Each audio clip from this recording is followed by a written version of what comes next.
Okay, so my project is about the effect of the national stance on reproductive rights on the inclusion of child rights, and my name is Chinmayee.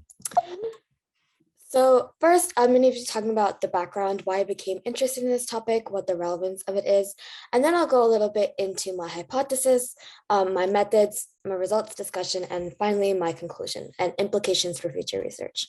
So first, the background. So I first started this project in late 2022, early 2023, and one of the most pertinent topics talked on social media and politics at the time was the US overturning of Roe v. Wade in 2022. And at that time, I was a freshman in high school, and reproductive rights became something that I thought about very often because I saw it everywhere, like in the news, on social media. And so it was something that I thought that I wanted to look more into. And while I was doing some of my background research, I learned a lot about how international policy can really be implemented. And what I learned is that while the United Nations can set forward guidelines for countries to follow, it's virtually impossible to have an international policy on reproductive rights because there are so many different cultures and thought processes that different countries have. Another thing I learned about child rights is that many countries, especially with a low socioeconomic status, are not necessarily strict with their policy on child rights and don't have strong legislative frameworks. Just for reference, about 25 million unsafe abortions occur every year, according to the World Health Organization, which, in my opinion, really highlights the importance of further research on reproductive rights. So next, my hypotheses based on past studies. So something that I saw was that countries with lower socioeconomic status tended to have stricter policies on reproductive rights. It could be that, and that could be for a variety of reasons, like cultural differences and the way that the government is structured. Something else that I noticed is that countries with lower socioeconomic status also tend to have weaker legislative frameworks for child rights. So this could be because of war occurring in the region as well as religious conflict. And that's what led me to formulate my final hypothesis, which is that countries with stricter policies on reproductive rights will have less inclusion or weaker frameworks of child rights within their legislative frameworks. So next, how did I gather my data? Before I decided which countries I wanted to look at and which variables I wanted to study, there were a few things that I sort of had to keep in mind. First is that it's hard to treat a country as an observational unit because countries have so many different aspects to them: the economic status, the way the government is structured, political turmoil, etc., which is why I chose to choose countries from similar geographic regions to kind of eliminate those variables. The second was that the scope of the study. So in order to get a holistic review of the inclusion of child rights, I would need to include both qualitative and quantitative data. But because this is an observational study, I chose to look at quantitative predictors.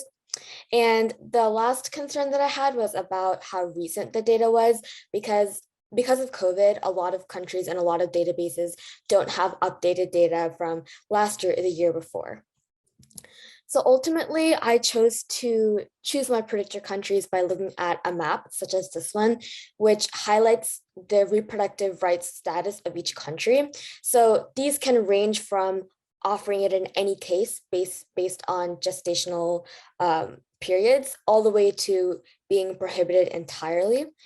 I chose to look at Africa because Africa has such a wide variety of countries that have different statuses. You can see some countries in green, but you can also see some countries that are highlighted as red.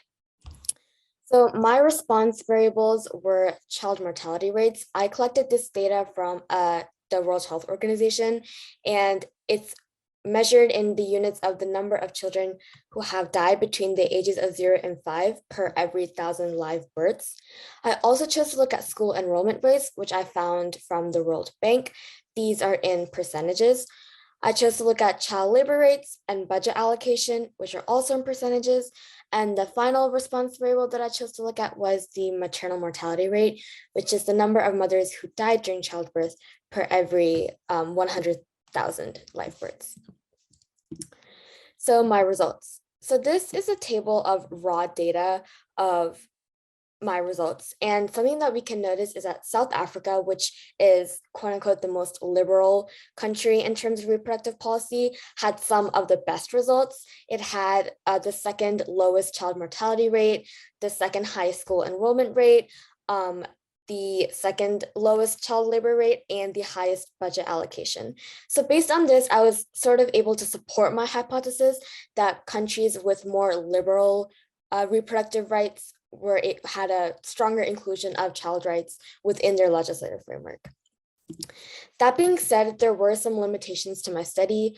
First, as I mentioned earlier, because this is an observational study, I could not form a cause and effect relationship.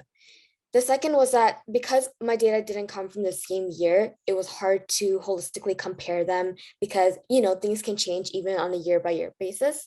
And the third, which I also mentioned earlier, is that since I solely looked at quantitative predictors, I was unable to capture the whole picture.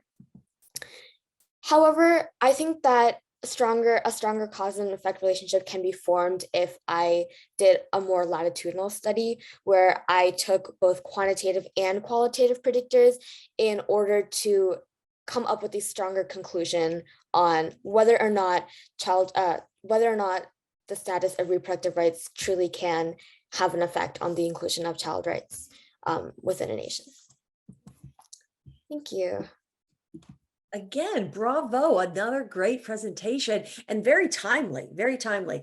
So if you were going to give advice to another student who wanted to pursue research in the same topic, what suggestions would you have for them?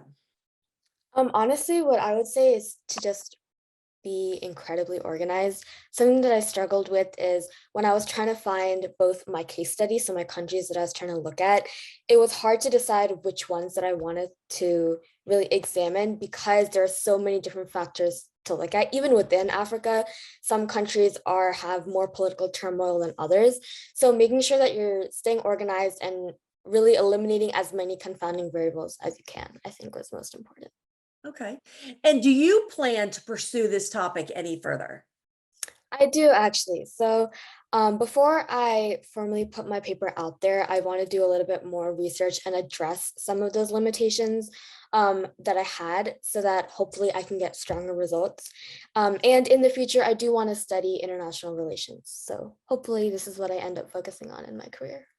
Awesome. Okay, so COVID, interrupted the data source.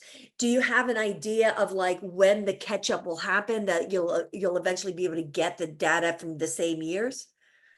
It's hard to say, I think, especially because we all are in like COVID is over, but some countries around the world are still recovering from that and are facing new waves and different types of illnesses. So from my perspective, I can't be like, oh, like maybe next year is a year after, but I can hope that a lot of these international bodies, like the World Health Organization, which is where I got my data from, are able to use their resources to collect data from more countries. Oh, awesome. Well, again, thank you very much. I learned a lot, and this is a topic that is so relevant to all of us. So I really appreciate you doing research in this topic. Thank you.